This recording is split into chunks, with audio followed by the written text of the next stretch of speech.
once again. What's up, 23% Nation? This is your man, Coach D. Today I'm back with whole grain of the day, the one and only oats. So perhaps oats for you bring back childhood memories. It does for me. So rather than focus on the memories, let's learn something about oats. So today, 23% Nation, I want to welcome you to the wonderful world of oats. Please listen on. All right, first up, a little bit of background information about the one and only oat. Oats are a type of common whole grain cereal grain known for its seeds. According to the University of Chicago Celiac Disease Center, yes, oats are technically gluten-free grains since they aren't a type of wheat, barley, or rye grain, the three groups of whole grains that naturally contain the protein gluten. Instead of containing gluten, oats actually have a different type of protein, and it's called avenins. So rather than oats containing gluten, right, they contain avenins. So there you have it, guys. Just a little bit of background information about the one and only oat. All right, now it's time to dive into a few fun facts. Did you know that there are actually 6 types of oats? That's right, 6 types. Now, we have steel cut, we have rolled, we have oat flour, we have instant or quick oats. There are old-fashioned, and then of course there is oat bran. Nice. Just take a look at the picture. Those are images of 3 of the 6 types. Here are more fun facts. Quick and instant oats are capable of spiking blood sugar quicker than less processed oats. So what does that translate to? Well, chances are if you are consuming quick and instant oats, you'll feel good immediately. Why? Because you're going to get that sugar rush, but sooner rather than later, you're going to feel tired, right? Because that's how the body works. When you get the blood sugar spike, the body spews out a lot of insulin. So now your blood sugar levels fall. Now you feel sleepy. Now you feel tired. And now all you want to do is take a nap. So please try to stay away from the quick and the instant oats.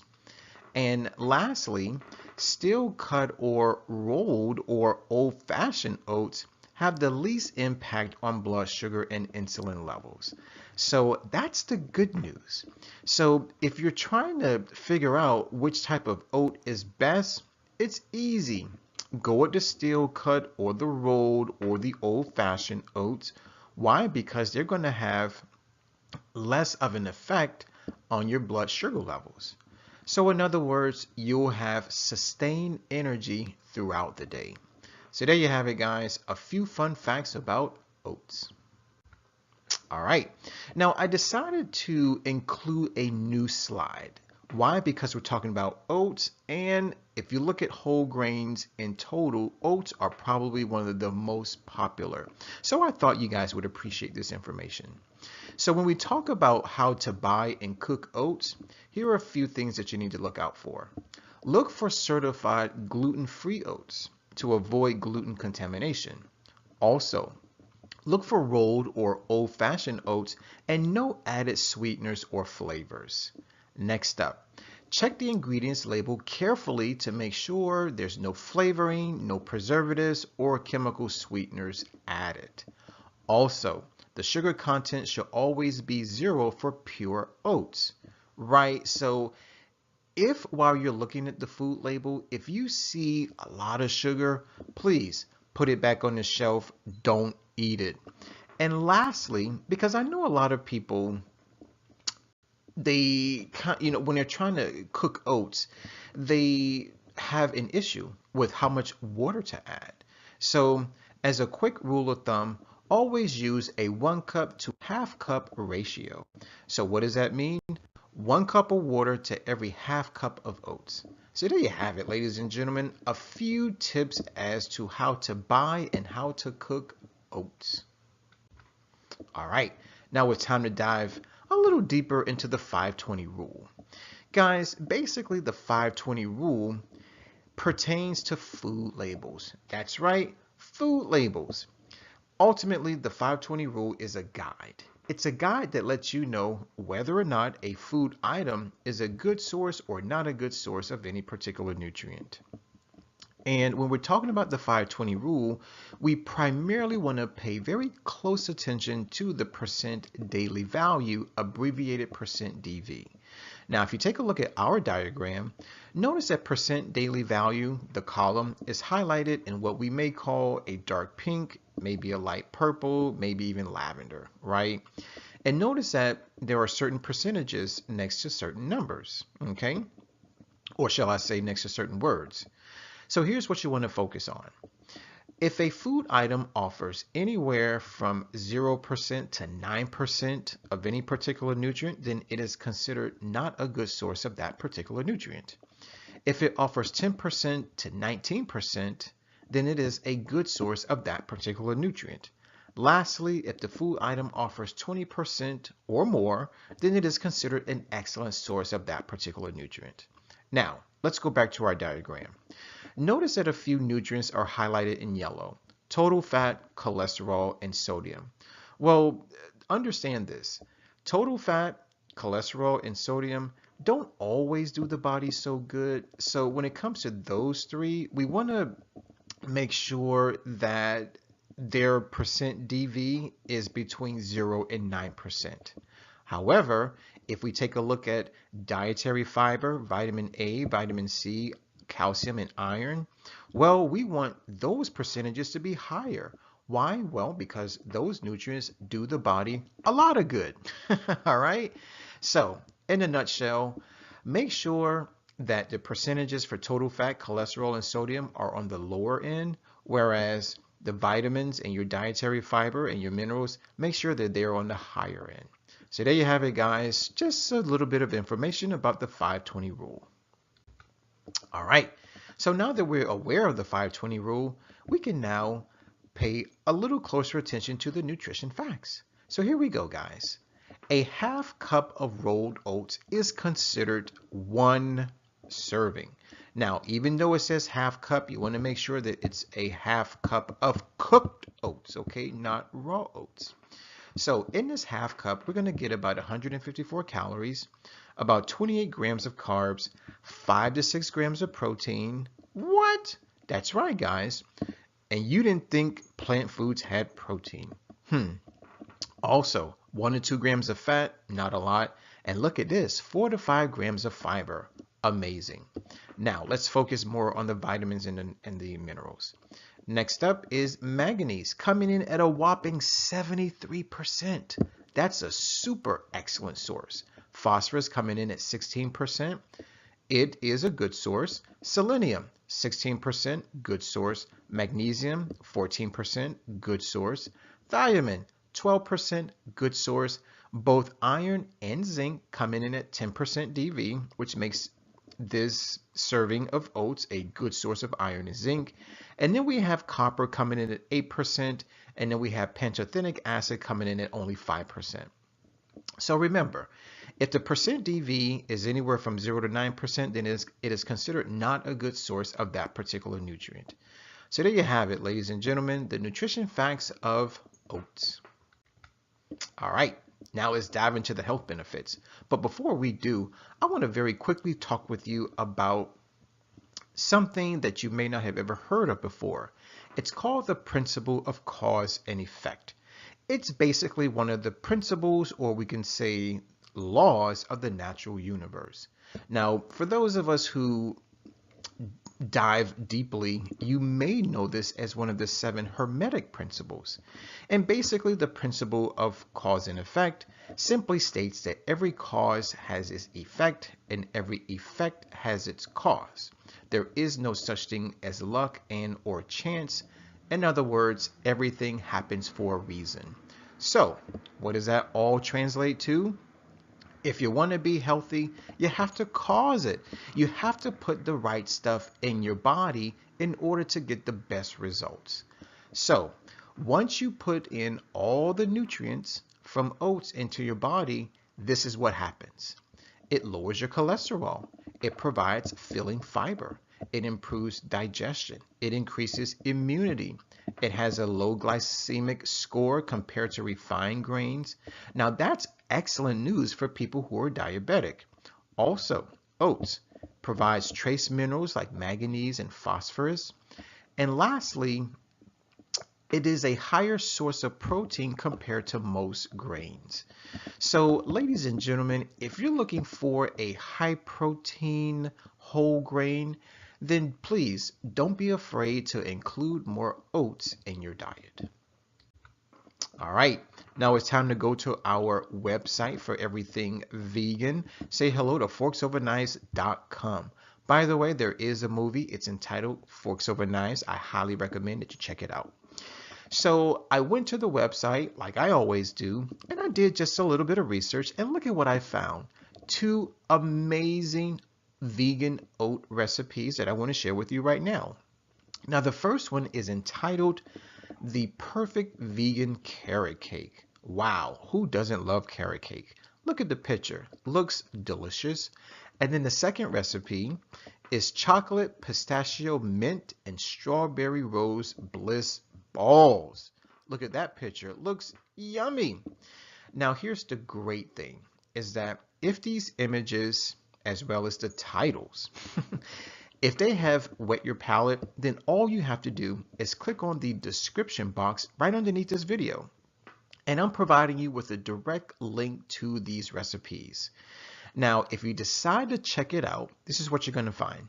You're going to find the ingredient list, you're going to find the instructions, and the cooking time. So please, click on the link, buy the ingredients, follow the instructions, eat it, and come back to the video and in the comment section, let us know how it tastes. Why? Because we really want to know. All right. Now, 23% Nation, I hear you. A lot of you are probably saying, well, Coach D, thank you for the recipes. Coach D, I enjoyed the fun facts, right? But Coach D, what I really want to know is, when should I eat more oats, right? Well, guys, the perfect day, and I do mean the perfect day, to eat more oats is Nature Day. What? Nature Day. That's right. Nature Day is the first day of the 23% challenge. Now, for those of you who've been living under a rock and you know absolutely nothing about the 23% challenge, well, guys, it's a 7-day wellness program. Oh, and did I forget the word monthly? So let me repeat that. The 23% challenge is a monthly 7-day wellness program that is designed to help improve your health, your wealth, your relationships. Oh, and it also helps to save planet Earth. Now, here's a really interesting thing about the 23% challenge is that it only lasts for 7 days. As a matter of fact, it's the first 7 days of every single month. Now, getting back to Nature Day, well, Nature Day is the first day of the challenge, which then makes it the first day of every single month. So whether it's December 1st, January 1st, or even February 1st, it's always Nature Day. All right. So now that we are aware of Nature Day, some of us may want a few more details. So if that's you, please listen on. Guys, Nature Day is all about getting closer to nature. Now, yes, there are tons of things that you can do in order to get closer to nature, right? You can go swim in the ocean. You can go pet or adopt a pet, right? But for the purpose of this video, we want to get closer to nature by simply eating what nature provides. In other words, eat more plants. It's just that simple, right? Now, for those of us who are considering eating more plants, or maybe you are thinking about transitioning to a more whole food, plant-based diet, Coach D wants to offer you a little bit of assistance in your quest. So I've come up with 3 different things that I believe you can do to make your transition just a little easier. First up, you may want to try to become a 3% vegan. So what does that mean? Well, what that translates to is that you only eat plant foods and drink only water only one day out of an entire month. And guess what? You get to pick the day, but to help you out, why don't we make it the first day of every single month? Next up, you may want to try to become a 13% vegan. Now, what does that mean? Well, it means that you only eat plant foods and drink only water 4 days out of an entire month. Now, you could do the first 4 days of the month, or if the month has 4 weeks, you can do one day per week, right? Lastly is a 23% vegan, which is basically what Coach D is. Now, in order to be a 23% vegan, you only eat plants and drink only water the first 7 days of every single month. That's right, guys, the first through the seventh. So, what foods does Coach D eat? Well, it's very simple. I only eat foods that come from the 5 food groups of plant foods. So, those are all fruits, all vegetables and herbs, all whole grains, all nuts and seeds, and let's not forget about our legumes, meaning beans and peas. So there you have it, guys. Now you understand what Nature Day is all about. All right. Now, perhaps you're really intrigued, you're really interested, you're ready to go. So I just want to offer you just a few more tips. Why? Because I want your Nature Day to be very successful. Tip number 1. Go to your local grocery store. Now, when you get there, all you're going to do is hang out in the produce section. Why? Well, that's because that's where all the fresh produce is located. And remember, for Nature Day, you're only going to eat plant foods. Now, if you are more partial to, let's say, frozen plant foods, meaning frozen fruits, frozen vegetables, frozen legumes, that's okay, because believe it or not, frozen plant foods actually taste great and they retain a lot of their nutrients. Second tip, go visit a farmer's market. Now, there are lots of advantages of purchasing plant foods from a farmer's market versus your local grocery store. Here's something that you got to understand about farmers markets, is that they only allow locally grown produce to be sold at the market. So what does that translate to? Number 1, it's local, so less transportation time. And what does that mean? Less gas saves you money. Okay? It also translates to the fact that the produce is going to be exposed to way fewer pesticides and insecticides, right? Because the transportation time is reduced. And ultimately, you'll end up saving more money. Okay?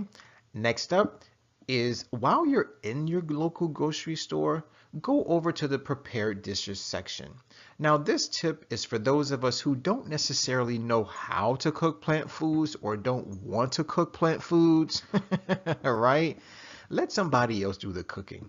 Why not? So here's what I suggest. Walk on over to the prepared dishes section. Now, it may be named the kitchen within the grocery store. Ask the person behind the counter if they have any vegan or vegetarian options. Now, if you've never tasted the food before, just ask them for a quick sample. They'll be more than happy to oblige. Now, providing you like it, go ahead and purchase whatever you sampled, either by the pound or, you know what, go ahead and purchase 2 pounds. Lastly, go visit a vegan restaurant. That's right, guys, a vegan restaurant. Now, some of us may not even know that vegan restaurants actually exist. Well, I'm here to let you know that they do, and they are amazing. So all you have to do is go to Google, type in vegan restaurant near me, and within less than half of a second, Google will give you all the information that you require. Now, if you decide to go to a vegan restaurant, do 2 things. Number 1, let them know that Coach D sent you, and number 2, be sure to order something with oats in it. All right, it's time for our question of the day, and this one comes from yours truly and the rest of the 23% nation. Why? Because we have inquiry minds. So we want to know, which oat recipe do you prefer? Right? Was it the first one or the second one? Or maybe, just maybe, you know of an amazing vegan oat recipe that you would like to share with us. So whether you want to take one of mine or share one of yours, please write your answer in the comment box below. Guys, I want to thank you for watching. I definitely want to thank you for listening. As always, let's eat well, feel well, think well, do well, be well. This is your man, Coach D. Now, before I sign out, I got to ask you to please subscribe, like, and share the video, especially if you love oats. And don't forget to use our 3-word mantra. It's eat more plants. As stated before, my name is Coach D. I'm signing out. Always remember to take care, God bless, and never ever forget that Coach D loves you.